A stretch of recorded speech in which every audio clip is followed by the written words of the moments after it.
What do you think about the intensity from your teammates out there? Was there enough in the game? Did they give enough, do you think? What you mean, your question of my teammates? I can't say. I am the referee, I'm not the coach. It looks good. He likes it. Nigel Owen's arm goes up. And Ireland have stolen the game right at the death.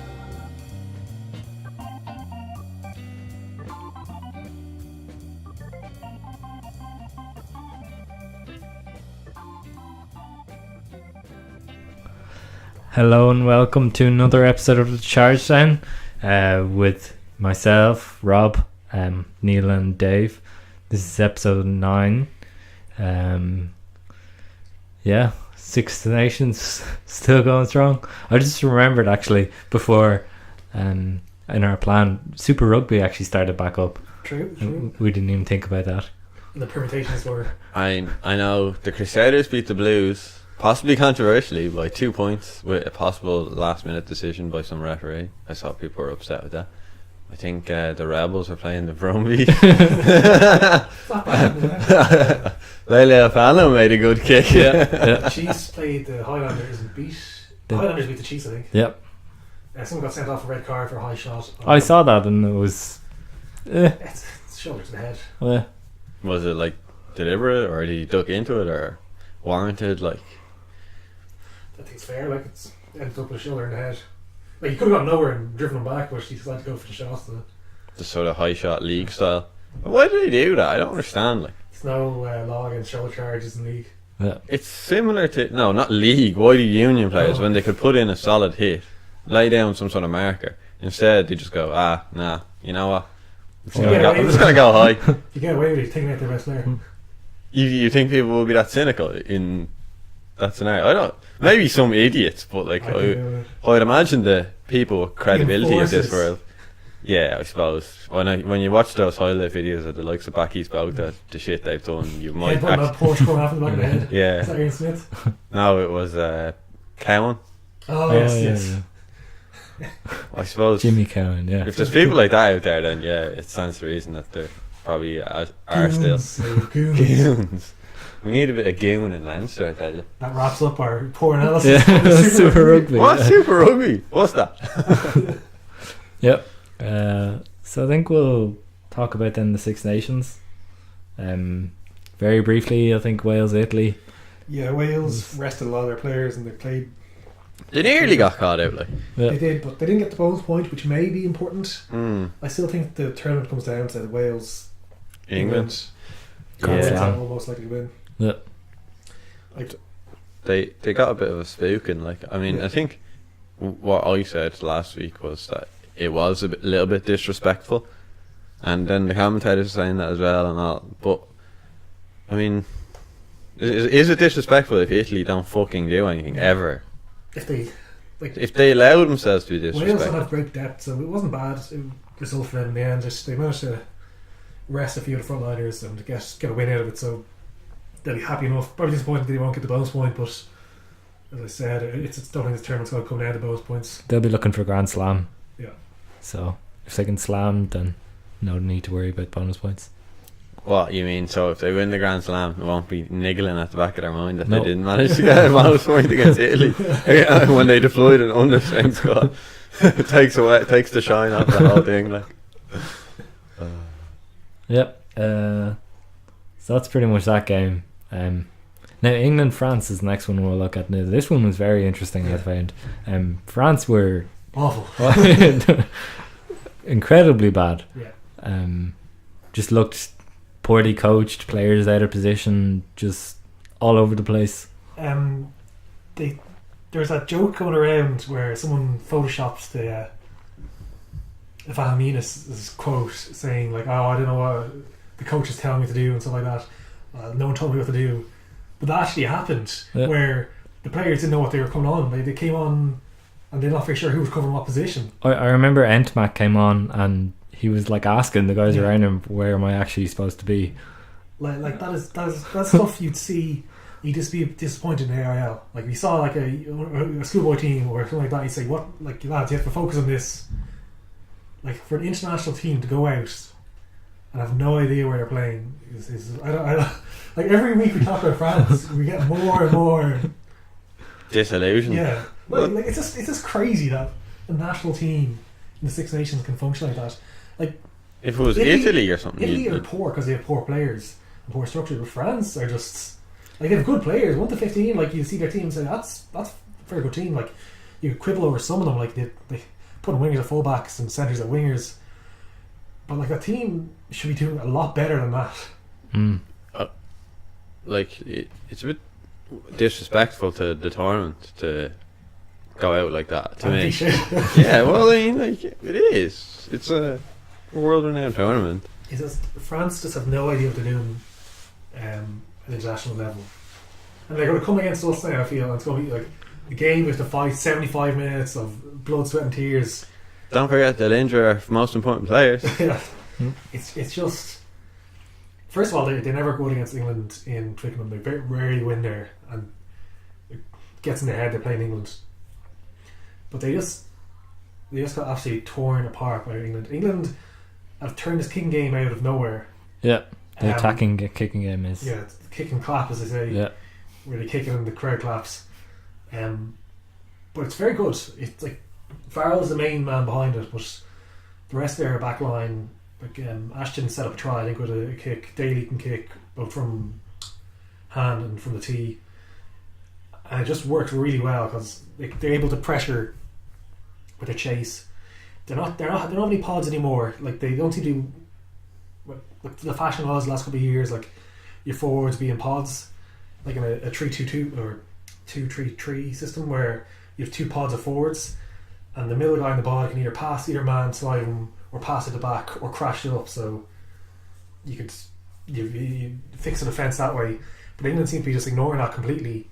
In favour of what? What's the alternative? What are they running now? They're kicking a lot, and that's a lot of their attacking strategy. Well, are other teams running that 2-2-3 structure? Some places they do. Ireland do.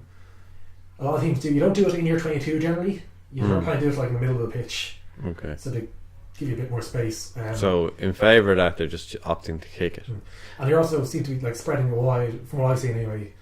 I think to me a lot of teams seem to not want possession. There seems to be more sort of kick it back to the other team and then push up fast, let them knock it on or whatever. It's all playing for sort of position on the field and stuff, and trying to win your set piece in an important position on the field. Well, there always is that in rugby, but to a certain extent.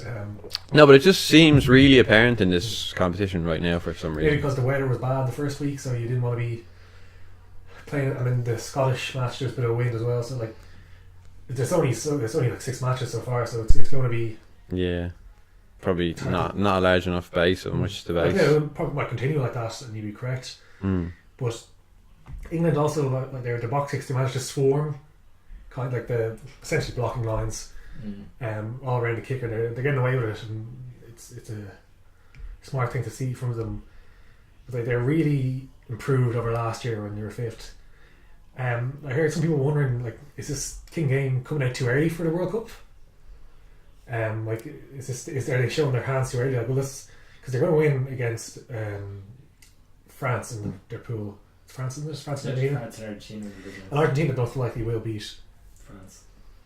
So then they'll be on their side with like New Zealand in the semis, wouldn't it be? And Scotland or someone. You have to wonder, would the Southern Hemisphere teams be as susceptible to that kicking? See, you don't want to be doing that against New Zealand, I feel, because if you do it wrong against a team up in the Northern Hemisphere, okay, you might concede a try one every 10 attempts, but if you do it wrong against New Zealand, it's so much more lethal. And even I was going to say Australia, but I think South Africa probably more better counter-attacking than Australia. Like South Africans have just wings that can create stuff out of anything, so if you kick loose to them, you get burned. Yeah. But it's interesting to see that, like, with shifts in rugby, where why didn't anyone else think of this?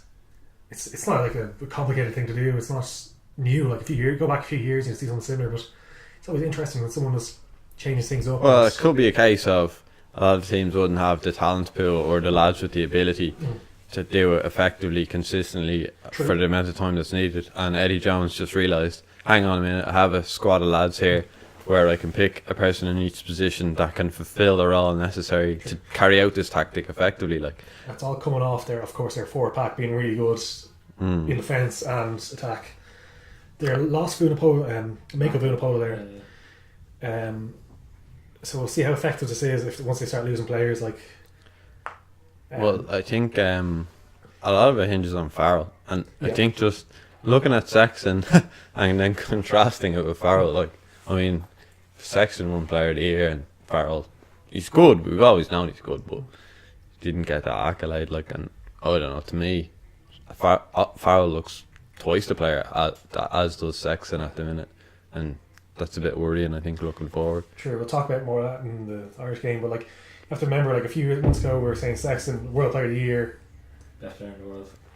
yeah, and Farrell, like, does he even play? Like, does he play at 12, 13, 10, bench? Wherever he plays, he's brilliant, man. But they're on their team that things are going for them, but they're making things happen for them. Like, they've got confidence, they've got a good game plan, and it's just working. I think, and probably a testament to the English team as a whole, attributing to Farrell's success. But I feel like when the team's firing, it's easy for him to get fired up. Oh, sure. He strikes me as one of these guys who, if things aren't working around him, he gets frustrated. A bit like Sexton. I think when things aren't going around him, Sexton just gets incredibly frustrated. Because halves are kind of reliant on, like, this scrum half giving you a good ball and your forwards getting that ball. So if you're, like, it doesn't matter how good you are, if you're, those things aren't working, you're just going to look bad, and it must be very frustrating trying to boss a team around. Yeah, it's just not working. So it'd be interesting to see, like, a full strength Ireland with Sexton, and then a full strength England with Farrell. Both teams firing and having full, like, imagine the World Cup final or something where that happened. Like, it'd be so cool. I'd love to see that, just to finally settle who was the better player.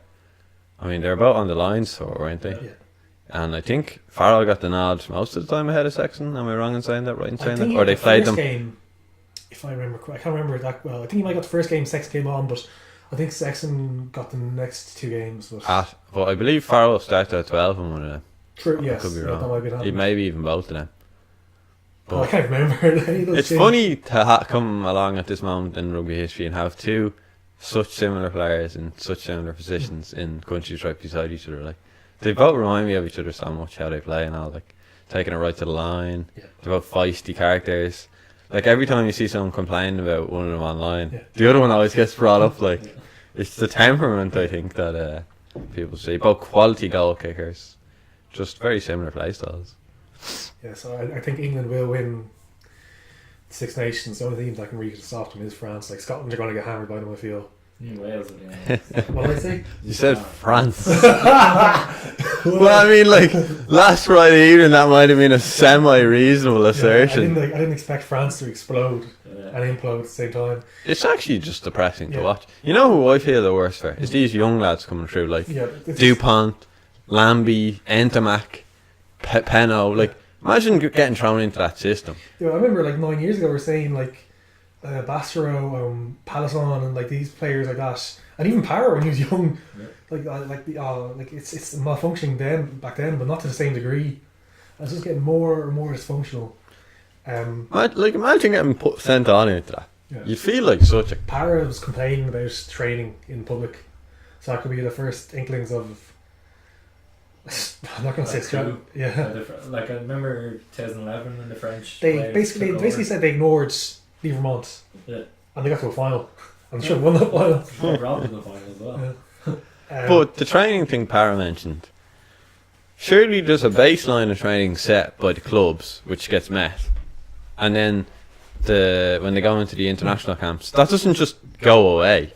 I get there's tactics and all that, but fitness and diet and all that would surely be laid down baseline. I don't think he's complaining about the fitness and diet kind of thing, because that's more individual. And you can say, like, they're unfit, and I think they are, but that's more of a French rugby as a whole kind of thing. Yeah. I remember, what's the Bantman name? The number 6 for Wasps, used to play for Wasps in England. Haskell. Sorry, Haskell. Bants. He was saying that he had to come to do sessions in London to keep his own fitness up when he was playing for Stade Francais, because basically they say, was it the white cheese white yogurt thing he was told to eat by the The only dietitian. nutritional advice they gave him was to eat more fromage blanc. It's not exactly cheese, but it's like a protein yogurt kind of thing. That was it. Like, well, who's giving them this advice? Some lad with a cigarette in his mouth with a magic sponge to try to get the tongue back better. But it's just the entire culture of it. Like, these old players hang around clubs and they always move against the foreign managers if anything goes wrong. The foreign players get blamed if things go wrong at the club. Like, it's just... To me, it has elements of football about it. Similar, yeah. The But sort like of the in football- petulance that if stuff's not going their way, they don't just sort it. Yeah. They just throw a big hissy fit like sort a of Man thing. United kind of thing. Yeah, yeah. Your man came in. Solskjaer, like Solskjaer. they just turn against the manager, or one player turns half the team against. It's all this Yeah. like interplay, It's and weird. It seems to be weird where it's like the French against the foreigners almost in the league, even though like that's where you bring people in to learn from. And sorry, just go back just onto the training point. It sounds like they've absolutely no idea what they're doing in training. Like Well, it shows on Yeah. the pitch then. Like, it's quite dramatic how... you're picking players out of position. Yeah. People have no idea who's the captain, who's coming on, who's going where. The team gets changed every week. Yeah. And the tactics seem to be, from what I remember, just throw it out wide with very little regard for... I think one of the tactics they seem to be employing. Now, this might be because there's literally nothing on, but I noticed para box kicking an awful lot. Yeah, like they kicked a lot, and then the English team just lapped it up, and that was it. That was game over. They rolled the dice, and Well, I just wonder if Yeah, the kicks are he has been told to do that, I think so. or if this is just him saying, looking at what's outside him, thinking, "Fuck it, I have to kick it." Like, it could be both. It could be like the game plans to kick a lot because you bring in Parrot to kick, or maybe Parrot is thinking there's nothing's happening, just kick because we have no idea what to do. Let's get rid of the ball. but just you look at that starting French team, right, and you say there's players there that even if everything around them is malfunctioning, Yeah. they have the innate talent to make something happen. Like Paynon made a great break or whatever, and I think a try resulted in it. But then Dupont came on later, and every time he did something, apart from he might have knocked it on once or something at the end of a break, but he was changing it a bit. So you'd say if one man can make a difference, like why don't the likes of Picamoles, Garado, Dupont should be starting? I would think like Jesus Christ, Bastereau is the absolute opposite of that. He was like he was out for a stroll in the park. After me saying this is a man, he comes in. Yeah. What's out a message? He's a leader of men. It was the most like phoned in performance I've ever seen from an athlete. It was just, you want to go out there and just slap some sense into it. And that's why I think it's disrespectful to the tournament. Is there's history there. You know, there's national pride, there's the interplay. England France is supposed to be a big deal, and then you have the likes of Bastereau, who are experienced players. Whatever, if he's a new guy and he sort of like was nervous or whatever, you'd say okay, that's sort of justifiable. But he's a fiery character. He should display that on the field and how he's playing, how he's tackling. Like like prime example of that was when Courtney Laws absolutely rocked him. yeah. Courtney Laws is known for like taking out small out halves. Yeah. And then he's sending Bastereau flying. Like, I mean, I think that around 2010 or so, maybe 2009 even, there's a great little video of him killing Para when he was playing for Bourgogne or something like that. There's some reddish team. he also got Plisson really good one time. Yeah, he was Jules Plisson. That was like whiplash looking. That was awful. I mean, I don't like watching that. Yeah, because he's basically hitting them the seconds to get rid of the ball, so they're not. Do you know what though? Just a little aside here. If he did that to Sexton, there'd be uproar because we said it before. I do think Sexton gets slight beneficial treatment. But on the rest of it, we'll talk more about this when we hit the Irish game. He gets targeted a lot. But why don't they target all out halves? Like, I mean, Farrell's pretty robust. I don't think it would probably be that effective on him. But Well, mainly because in Sexton's teams, he plays in heavily reliant on him. So it's not just like a run-the-mill half you can take out. And I think if you took Owen Farrell out of England, true, but there would be a big. the drop down generally between Farrell and So you're saying, forward, say, yeah, I get you, yeah. considering they play so much, it's not as great as drop. It's still a drop. Like the thing is, it's harder to take out Farrell, and the way Farrell plays, he generally doesn't take the ball to the line or run the loop like Sexton do. So Sexton delays the ball a lot, passes, so it means people can get a hit on him without giving away a blatant penalty. But Tell me this: has Huge played at fullback before? A couple of times, I think, but he's an 8-9 wing. Yeah, he plays for the wing. Like in Toulouse and the Leicester games, he was on the wing, and Medard was at fullback. Yeah. So Brunel, in response to the second half against Wales, which was a disaster, decided to make a bunch of changes. And I didn't think Medard was bad. No. Like I said last week that I would have kept Medard on. yeah, You know. I don't think Madara is the fullback you need for like a rainy, hailstorm game. I don't think he was the problem. I don't think Uche's the guy either. TJ is definitely Why would you say that, Rob? Because I remember looking at the analysis of it and the kicks that England just put in behind, and it was acres and acres of space. It was similar to our game, Yeah. but even worse because the French had no interior cohesion. I thought it looked like when Huge was turning to run back from like being in the defensive line or whatever, he looked confused, as in to say, "Where's the fullback?" Like he did. He was like looking around, like, "Why isn't someone there?" Well, it's supposed to be you mad joke. It's like the last man back, but for international rugby defence. He's a bit of a crazy character. I don't know whether to lose more respect for Huge, like I didn't have much to begin with, or is it just he's a victim of the system? I think You it's a know? bit of both, to be honest. Like, Yeah.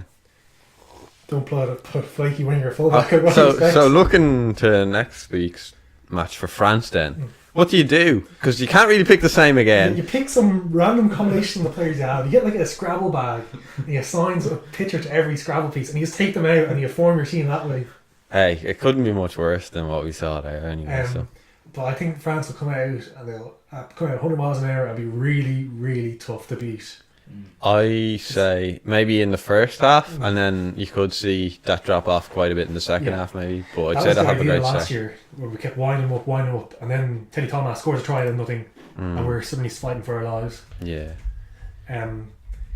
But our game plan kind of works into France's favour because we do a lot of carrying into their forwards, so that they can suck it up to a degree. Yeah, So yeah. out of Six Nation teams, only Wales is worse to face, I think, for us. I guess all Eddie Jones put to bed that thing about him only having 2 years at a team. Then yeah. It's true, yeah, it was weird. It was two great years, and last year disaster, and now it looks like odds on for, if not a Six Nations win, a slam. To me, like after it's not, again, you've said there's only been 6 matches, but they look like the second best team in the world, if not joint best with New Zealand. It'd be interesting to see how New Zealand look going into this. Also, let's say England do slam it. Yeah. I don't know if that old English arrogance thing might resurface where they have it in the backs of their heads that we're great going into the World Cup. Then that could be a banana skin with the whole mentality It aspect could of be, it. but You know? there's the only teams close to them are. I'd never write off Australia. South Africa seem sort of hit and miss, but they seem on an upward trajectory. So it's interesting. The Rugby Championship will be interesting to see how these teams pan out. Yeah, I know, like, it's not that important because it's so close to the World Cup. Mm. I feel like a Six Nations where you got like centuries of history, so teams control it essentially. But it'll be very interesting to see. Argentina could be a bit of a dark horse. Like, Argentina always get good around World Cups because they have time to get all their players together and train, as opposed to like just picking people one drips and drabs over the season. But So you think Argentina and England to get out of that group then? I think so, yeah. Unless France, like France basically need to beat Argentina. That's there, Is that the group of death this year, is it? probably. Yeah. The New Zealand South Africa won't have another good team, did they? I think it's. I'll check now. I don't I think thought they. Oh no, Samoa's are. I'm thinking it might be USA, if I remember correctly. I remember USA had a very hard group. Because we were talking about wanting the game to grow in the US, and we were saying, oh, this World Cup could be a great opportunity, and then we saw what group they're in, and we were just like, maybe not. Because was it that match in the Aviva against us? Some of their players look quite promising. Like. USA are in the same group as England, France, Argentina. Oh God! with Tonga as well. So. Tonga will give them a run, like, you know, let alone the other. France. That would be the ultimate embarrassment. France again. They beat them in 2011 in the group stages. Did they? France lost 2 games. They lost to Tonga, I thought. Yeah. Oh, sorry, I was talking about USA Yeah. to beat. Yeah. They lost to Tonga and USA in the group They stage. lost to Tonga and New Zealand in the group stages in 2011 and still got to the final. They lost 4 games that World Cup, I think. Yeah, it was crazy. Like. No, 3 games. Would have been some story if they'd have won that. A lot of people say they were robbed. They should have won, yeah. I always remember that Stephen Donald kick that people claim never went through the post. And they have loads of camera angles trying to back it up and all. I think that's fine. I think the whole match was just whatever. That's old history now. Do you remember in that match they literally, like, you could see it on the field, they were keeping Stephen Donald away from the ball. Have we ever seen that being done in any other matches? Because I was thinking when Carberry came on, he threw that intercept pass. Like, you know the way I'm so quick to react. I was like, we need to Stephen Donald this man immediately. Don't give him the ball. They even the water boy, don't give him the fucking ball. And then he actually totally like changes the whole thing. But fair play to the man's character. So should we talk about the Ireland I think Scotland that's a game? good nice segue to it. So Ireland played Scotland. Ireland got the win, bounced back from the England game. Never really, I don't think, took off too. It's funny because the first half to me was very, very good, Yeah. and I was watching on the BBC. All the commentators were like, "This is a thrilling match, has everything, yada yada yada." You're there rubbing your hands, waiting for the second half, and then I think both teams just realised what was at stake. And we're pretty tired as well. That too, beat up from the week before, and Ireland sort of changed up the game plan a bit. I feel they kept it in tight, which meant Scotland had to work hard to regain possession and. Yeah, it was just the second half. Well, it was really a game of two halves, like when you look at it. But impressive stuff from We Ireland. should have a little cliche meter every time. I throw out so many cliches on this. I love it. It's all I have. Yeah, it's funny how, like, if you take the game in isolation, it's a very good win. Because Murrayfield is a hard place to go. Like, they don't lose many games there. But I think people put in the frame of getting handled by England, so they say, oh, it's still not that good. But, like, it's a respectable win. I think any slim chance we had at the championship was lost when we didn't get bonus points, and we didn't get the bonus point versus England, and we conceded a bonus point against them. I think if we lost England by like 8 points, or sorry, by 6 points, and we got a bonus point here, we could say, okay, maybe it's still on. England just have to lose to someone. But I think the championship's basically out of our hands now because of that. But it was pretty good. Scotland were fairly limited, I thought. Yeah. Once Hogg went off, it was... What about the whole Hogg thing? The Hogg Peter Manning? I didn't see it at the time. I just saw him hobbling off. The Scots were very annoyed, I think, after. Yeah, they seemed to... It's like, okay, it could have been a penalty, yeah. It was... Well, look at it like this. I'd say it was mildly cynical. Probably didn't mean to hurt the guy, just block him. Yeah. It was more how Hogg landed. Yeah, Hogg made a bit of a dog's dinner of the whole thing as well. Like, I mean, Peter Manning's big enough, but I'm not victim blaming here. He's out, possibly the World Cup day with that injury. He's in a race to be fit. Well, I've seen reports saying that he'll be back next week, but I've also seen reports saying What? he might make a World They Cup. said it was a third degree Oh, strain, which is the I'm not worst tear. Like, Yeah. his Glasgow career is over. Oh yeah, he'll never play for them again. Maybe in some Oh, year, yeah. but he's most likely gone. Where is he going again? Exeter. I think he'll fit in well there. I do, but like... Why are you laughing? It's funny seeing these big Scottish players moving to these like provincial English teams. Like Exeter are solid. Yeah, they're a great team. It's just like you think a player here can go to Saracens or maybe big money for like Bristol or go to France for big money or a big team, but it's like he's probably getting good wages in Exeter, but I think he'll fit in well with their system because they give him a lot of ball. that they have like this solid platform and consistency, and then he'll add that unpredictable magic in, which is sort of what I feel like they're missing a bit. Maybe Yeah. don't ever say that again. It's like when they need something that last 5%, he could be the guy who'd give it to you. You know, And that's probably a big loss for Glasgow now, going into Europe and the playoffs in Pro 12, Pro 14. yeah, he's probably, I would argue, the best in his position attacking wise in the world. He's up there. He's no Lamour. Lamour is not even a fullback, you mad thing. He's a big loss for them. He's at a very... Scotland have kind of absolutely crippled by England. They lost a few crippled by injury. By the time they get to England, I was going to say. I said crippled by England. They're going to get crippled by England as well. They lost Kinghorn. No, not Kinghorn. The centre Horn. No. Hugh Jones. Hugh Jones is injured as Yes, well. I think he's one. They've lost so many players.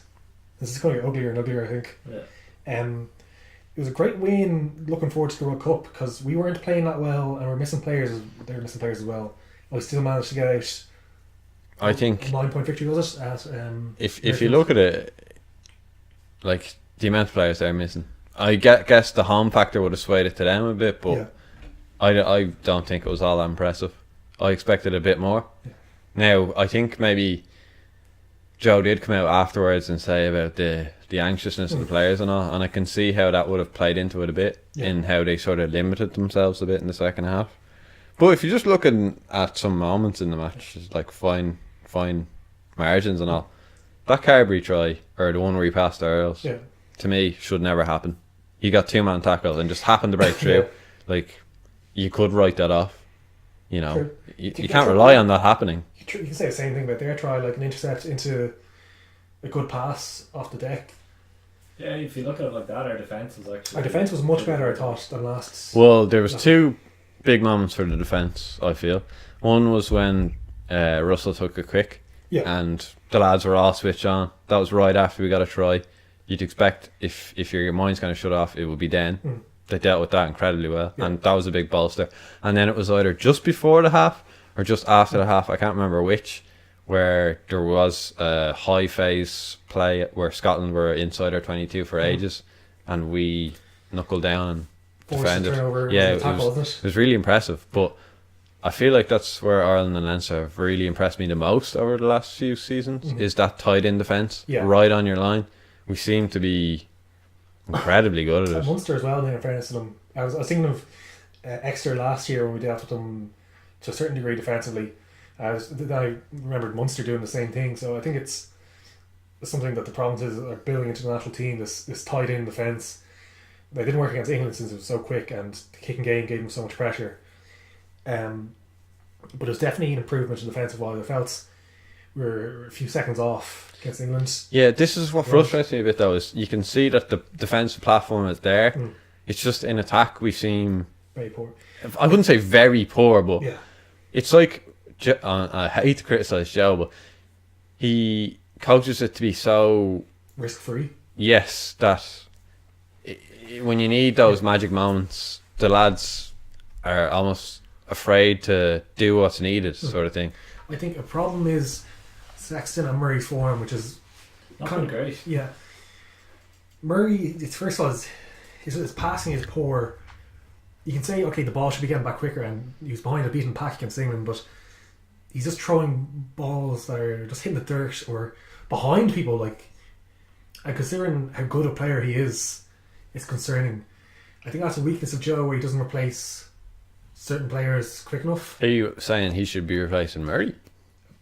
Yes, but the problem is when Sexton's gone, you don't want to be changing the whole thing, like just all the units. Especially the rookie-ish out half coming on in Six Nations game. Why don't you bring in a different pair? Blade and Carty. There you go. That's a possibility, but you don't want to be changing things. Slot that straight in. It's a bit worrying for Murray, but like, we have a long time for the World Cup. I heard theories saying that he's still not fully fit. Possibly. And you can see, I heard the person was using evidence of how we were defending against England as backup for that. Yeah. People were saying players inside and outside and weren't backing him. Yeah. So when the defender either side of him would ordinarily have said, I trust Murray to make that hit, they weren't trusting him. They were going in with him or whatever. Yeah. So that might be an indication that he's not fully fit. Possibly. And then these throws going awry. Wasn't it a neck problem or something? Like your shoulders, your neck, that's all tied in together. So to be throwing balls. It's not just him, in fairness. We seem to be hitting a lot of passes hitting the dirt where I used to not. So like, when our game is based on making as little mistakes as possible, that's going to hurt. Rob Carney has now beaten over 100 defenders in the Six Nations. Yeah. Did you say has now ran into over 100? Nah, that'll be in the thousands. Only O'Driscoll and George North have more. We're over 100 as well. I would never have picked that out. Yeah. He impressed me in that match on attack though. Some people were complaining about his passing. His passing was poor. Yeah, he didn't pass it all. But I thought his game was very good. Oh, yeah. There's a couple of moments early on the match when he cleared some kicks up, and I was like, thank God. Like, that's simple stuff, but he was there. He was always in the right spot to clear a kick or pick up a ball, and it's just so much difference. Like, I don't think we would have beaten England with him, but I think we could be much closer with him. I think he's basically that's his spot for the World Cup. Like, if there was any doubt before the Six Nations, it's long gone now after 2 games. Well, even if you just look at the his critics' gripes with him will be he's not great in attack. Yeah. But if you look at that Scotland match, he kind of proved them a bit wrong. But can he do that every week? We don't know. Criticism But switches then to passing, because there's a couple of times where he should have passed. After that pass to Farrell stuck, that was a try, I think. That when he passed it back inside and they didn't get the ball to it, But- they knocked it on straight away. I would even say that, like, okay, acknowledge that as a coach, he's not going to be... Coach him not to pass it, essentially. So he makes the break, Yeah. but tell him, don't try and force the pass, take it to ground. Well, he doesn't. And- The couple of times he didn't pass, we made breaks, and one time he threw that. but that's like a 50-metre gain, potentially. Yeah, true. So you take that. Like, that's not a bad thing. I know you could say, okay, it could be a result try. in a try, but it is 50-metre gain. Yeah. So that's good in and of Yeah, itself. I was happy enough with that. It's just a pass that was to Farrell. That was a missed opportunity, I felt, but I was very happy with him going forward. What about Carberry? He had a poor start. Yeah. Stiff left, obviously. Yeah. But he really grew into the game, which is encouraging to see. Like, he didn't keep the head down. He excuse me. He kept going, and he made that great try for Earls. But a weird one to see when two forwards crash into each other, and basically knock themselves off the tackle, and he just Squirts. yeah. I think he could probably do a bit more kicking. I feel like the tactical kicking maybe in that situation would be better. But he's defended quite well. He gets in a great position to tackle. I think there's one time on Josh Strauss, he helped bring him down, not on his own, but it's just good to see that he's willing to put his body on the line and willing to ignore mistakes. Like, he's still not there yet, but that was a great learning experience for him. It was an absolute testament to the character of the man. I thought when he threw that intercept pass, I just thought he's gone now. Yeah, His because he made a head's mistake gone. as well, and the ball bounced off him for like a weird Oh yeah, bounce. came off his shin or something, didn't it? I remember that. He kind of slid into it or something. They kicked the ball through and it bounced off him and went out. I just But wonder, for such a young lad, that's great to see that Yeah. he can park that and just say, I thought all right. our props were very good. Furlong. carried very well. Furlong was great. We didn't get too much joy out of the scrum, but it was a solid platform. Excuse me, all the forwards play well. Quinn did a great job. He had like most ruck for his first man to most rucks basically was a stat where Kinsella was thrown out. That's impressive. He ran the line out and we had a solid platform. I think we had 2 line-out steals. I remember Delan at the end. Dallana got one definitely, yes. The only reason I remember that is I was watching a match with someone and he said, do you know what I miss in rugby is line-out steals. There's never any line-out steals. And then 2 of them happened for all and I was like, there you go, proved wrong. Conan had a very busy game as well. I think he made 6 tackles in that 27 phase thing you were talking about earlier, the defensive thing. Yeah. He carried well. I like Conan. He's rangy. Yeah. He's not like He didn't stifled by his size. He didn't do enough to display standard, but it was a good game, and if he keeps that up, he'll be possibly in the squad for World Cup. Sean O'Brien was good enough game. Should we It's talk about? noticeable about Sean O'Brien though, how much he gets onto the opposition out half and scrum half. Whenever he's near it, you can see him like moving in the defensive line, and like Russell will throw a pass or Laidlaw, and he just pushes them. It's great. It's just a small thing, but you won't see Van der Fleer doing something like that. Yep. And he gets away with it because it's not like a stupid thing. It's just like a bit of let you know you're there, but he constantly does it. You calling out Van der Fleer, saying he needs to be more. I think I was going More to say, I was edge going to to the say man. the other 7 for Leinster and Ireland, but Levy would do it a bit. But it's just like a small thing just to piss them off. And it's great to see, because the worst thing that will happen is the ref will say, okay, just be quiet, like, stop. Yeah. And you say, okay. I think one aspect of O'Brien that I think he needs to manage a bit is, I feel, I could be entirely wrong with this, but I feel like he has great starts and then he burns out quite early. By injuring himself. Well, no, he seems to be very present early in the match, and the longer it goes on, the less present he I becomes. think that's just a fitness thing, to be honest. Because Could be. He hasn't strung together many matches. Like, it could be like that. He's just not the full tank yet, or it could be that maybe he's old and he's trying to. Well, I just think he puts too much into it too early. I just think he needs to pace himself better. Even if that is a fitness thing, he needs to know that and know to sort of span it out more.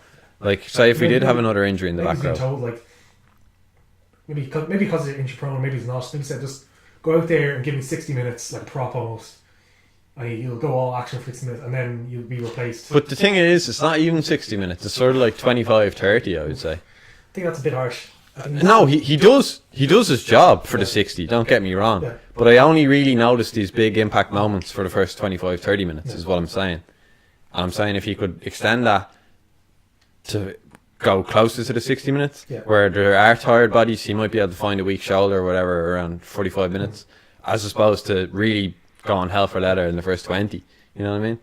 Maybe it's just me making shit up, but that's what I feel like when I'm watching him.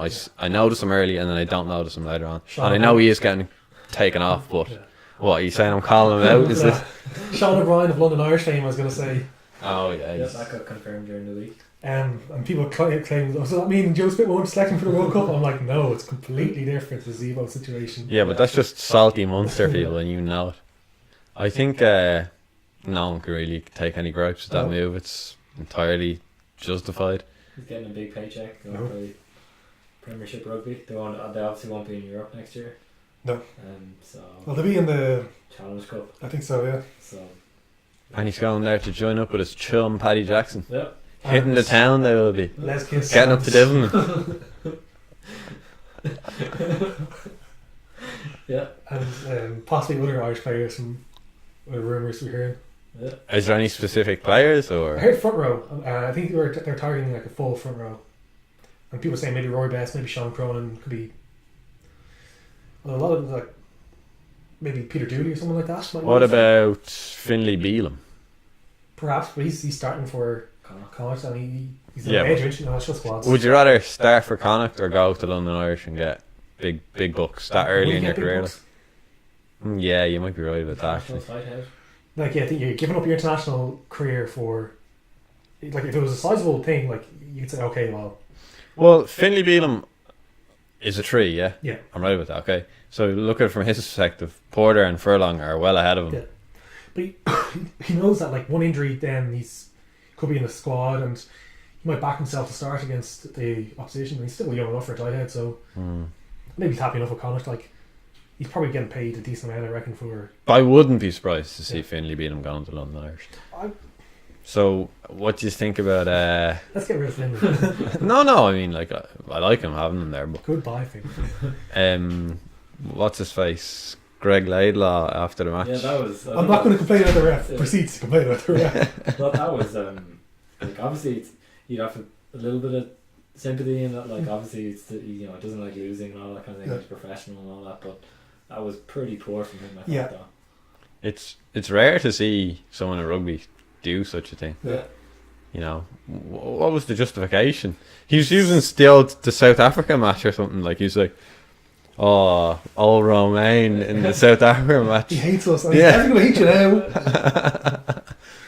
I can't. There's no benefit to it. He just lost the plot. But Greg Laidlaw's a smart guy. Like you can tell he's not an idiot. So I know, but like you feel like you're unjustifiably lost a match because of that. What? But I don't feel that they like other Yeah, people but were saying about the amount of knock-ons and all they had. Now one of them was actually a rip from O'Brien, so you might say okay. But there was like how many knock-ons did they have? Something like 17 handling errors or something. It was very high. Whenever they had the ball in the second half, they generally lost it very quickly. From what I saw on social media, a lot of Scottish fans seem to think that it was one that got away. It wasn't necessarily In a way, going into that match, and the first half was very tight, but the second half they didn't get into our 22 after 30-something minutes. Really? Yeah. That's a damning statistic. That's all Romain Poit's fault. Their game plan was very poor considering the back line.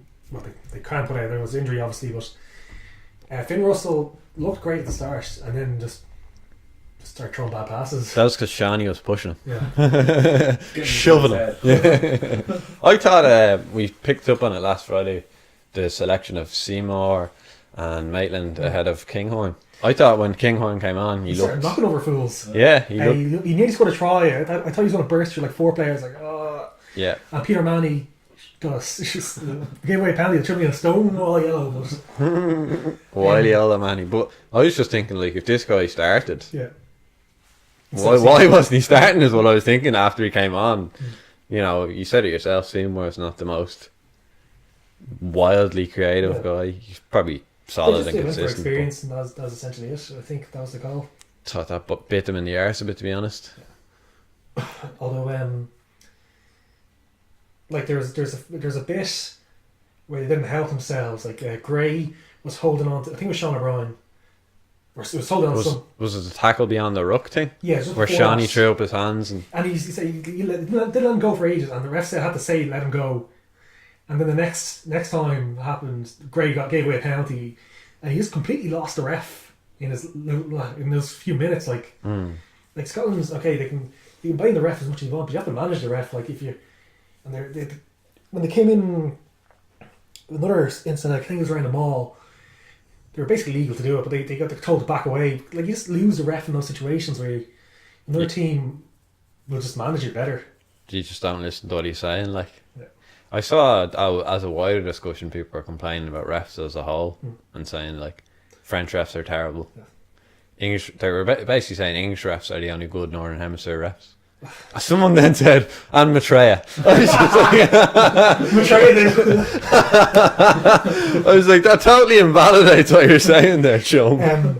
Nigel Owens as well was another one. First, I've been like that sometimes, especially when you lose a game due to what you feel is poor refereeing. But first of all, if someone's complaining about the ref, they should get a whistle themselves and do it. Yeah.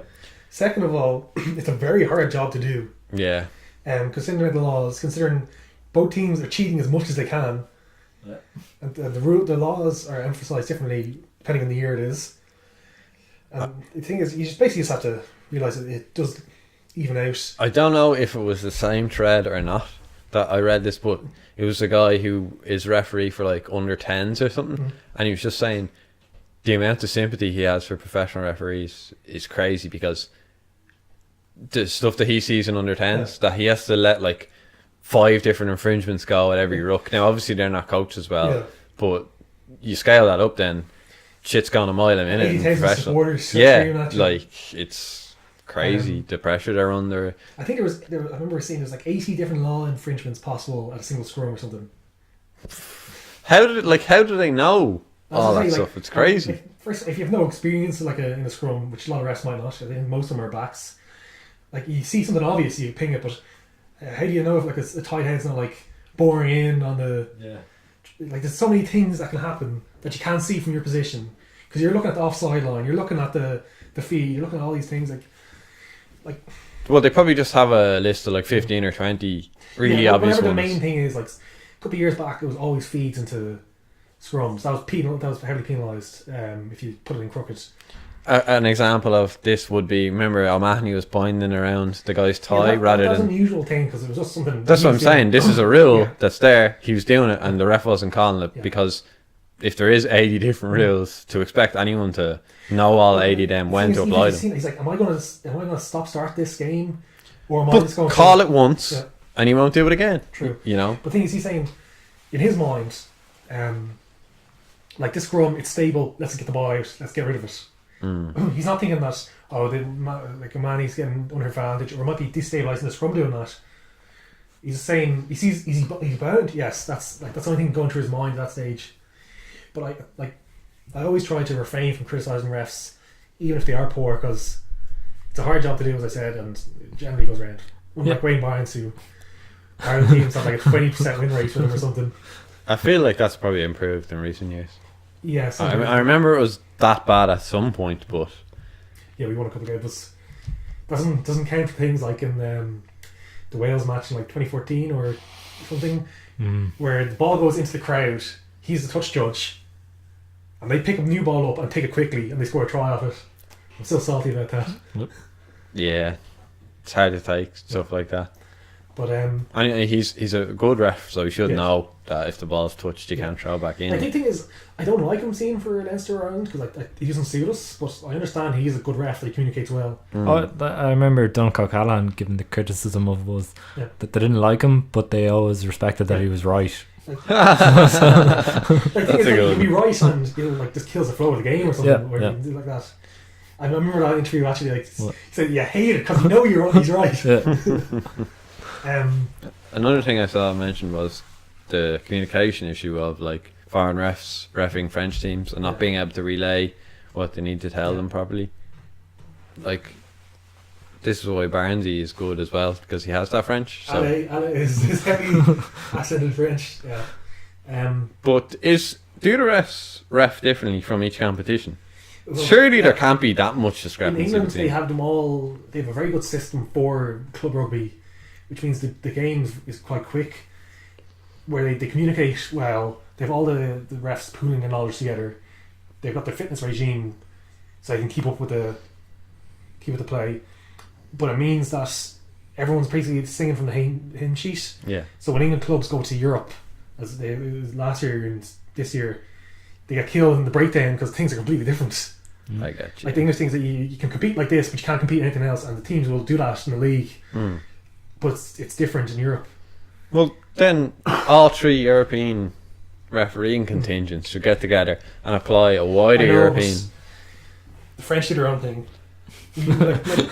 Really? Where's your evidence for this?